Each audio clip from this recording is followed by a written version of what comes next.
Pour des millions de personnes, Starbucks, c'est une routine. Le café sur le chemin du travail, un point de rendez-vous. C'est ce que le fondateur Howard Stultz a appelé le troisième lieu. Exactement, un espace familier, confortable, quelque part entre la maison et le bureau. Mais derrière cette image de marque si bien construite se cache une réalité financière beaucoup plus complexe. Et franchement, absolument fascinante. Alors, regardez bien ce chiffre. 1,6 milliard de dollars. Pour que ce soit bien clair, il ne s'agit pas de leur chiffre d'affaires, ni même de leurs bénéfices. Non, ça, c'est la somme totale que les clients partout dans le monde ont préchargée sur leurs applications et leurs cartes de fidélité. Autrement dit, c'est un prêt gigantesque à taux zéro que nous accordons tous volontairement à Starbucks. Bienvenue. Au cours de cette analyse, on va décortiquer précisément comment une chaîne de café est devenue, presque en secret, une véritable puissance de la fintech. On va plonger dans la mécanique de leur application, on va explorer la psychologie qui se cache derrière le programme de fidélité et surtout, on va révéler comment notre argent finance leur empire. On verra que le café, au fond, n'est peut-être qu'une façade très bien pensée. Commençons par là, par cette contradiction. D'un côté, l'expérience que tout le monde connaît. Commander un café, trouver une place, et de l'autre, ce chiffre, ce 1,6 milliard de dollars qui raconte une histoire complètement différente de l'entreprise. Ce concept de troisième lieu, ce n'est pas du tout un hasard, c'est le cœur de leur stratégie depuis les années 80. Howard Schultz, il ne voulait pas juste vendre un produit, non, il voulait vendre une atmosphère, un sentiment d'appartenance. C'est ça qui fait revenir les gens, qui crée une fidélité bien plus forte que le simple goût du café. C'est la base sur laquelle tout le reste s'est construit. Et c'est justement cette fidélité qui leur a permis de faire ce virage spectaculaire. On entre maintenant dans le cœur du réacteur financier de Starbucks. Absolument. Parce que l'application Starbucks Rewards, ce n'est pas un simple gadget marketing, c'est de fait une banque qui opère sans aucune réglementation bancaire. Ce graphique, il est saisissant.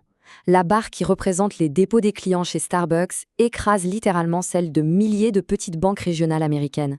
C'est ça qui est fou. Une entreprise qui vend du café détient plus de liquidités clients que des institutions financières dont c'est le métier. C'est une position absolument unique dans le monde de l'entreprise. Le mécanisme est d'une simplicité redoutable. Chaque euro, chaque dollar que quelqu'un charge sur son application est, en réalité, un prêt à taux zéro qu'il fait à Starbucks. Et l'entreprise, elle, peut utiliser cet argent tout de suite, sans payer un centime d'intérêt. C'est du capital de fonctionnement totalement gratuit, fourni par sa propre clientèle. Et c'est là que se trouve leur avantage concurrentiel absolument colossal. Une banque traditionnelle, elle, est soumise à des réglementations extrêmement strictes. Elle doit garder une partie des dépôts en réserve, respecter des ratios de solvabilité, exactement. Alors que Starbucks, comme ce n'est pas techniquement une banque, échappe à tout ça.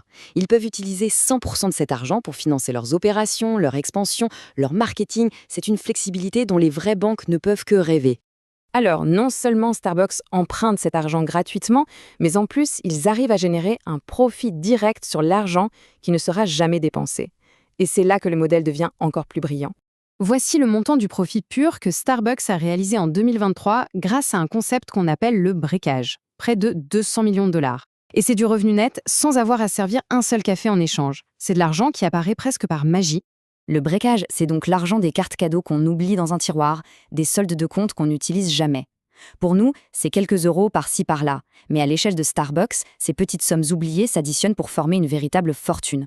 C'est l'équivalent de trouver de l'argent par terre, mais à une échelle industrielle.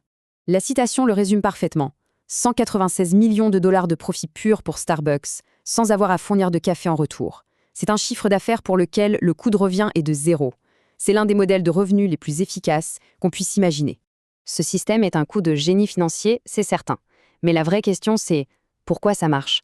Comment ont-ils réussi à convaincre des millions de gens de leur prêter de l'argent gratuitement?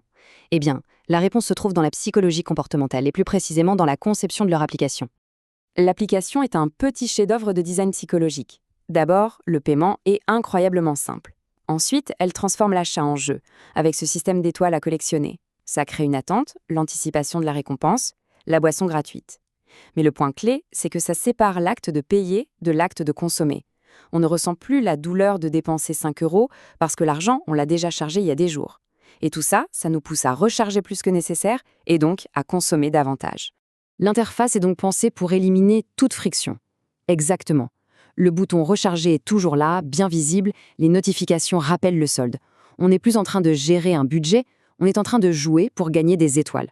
Cette gamification, cette ludification, c'est la clé pour maintenir ce fameux prêt de 1,6 milliard de dollars. Mais ce moteur financier et ces astuces psychologiques, ce n'est pas juste une fin en soi.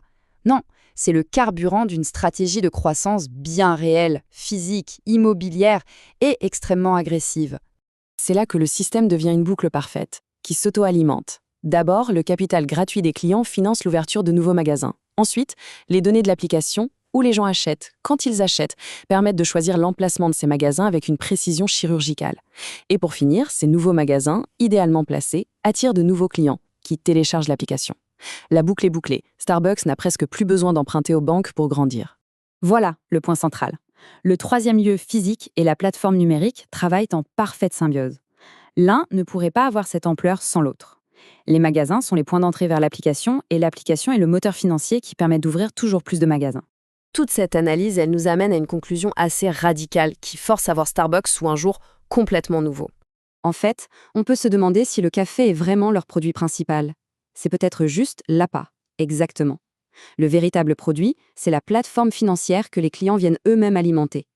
Starbucks a compris que la façon la plus simple de faire entrer les gens dans un écosystème financier, c'est de leur offrir quelque chose qu'ils aiment et qu'ils consomment tous les jours, comme un café. En faisant ça, en brouillant les lignes entre le commerce et la finance, Starbucks a créé un modèle incroyablement puissant pour l'avenir. Absolument. C'est une véritable feuille de route. On peut très bien imaginer une chaîne de supermarchés, une compagnie aérienne ou même une marque de vêtements utiliser la même stratégie, créer une boucle financière fermée, alimentée par la fidélité de leurs propres clients. Starbucks n'est peut-être qu'un début. Ce qui nous amène à la question finale, une question qui change tout. Quand on recharge sa carte, est-on un simple client ou un investisseur qui s'ignore ? La prochaine fois qu'une notification invitera à recharger un compte, il faudra se rappeler qu'il ne s'agit pas seulement de préparer un futur achat de café, c'est aussi participer, à sa petite échelle, à l'alimentation de l'une des machines financières les plus ingénieuses de notre époque.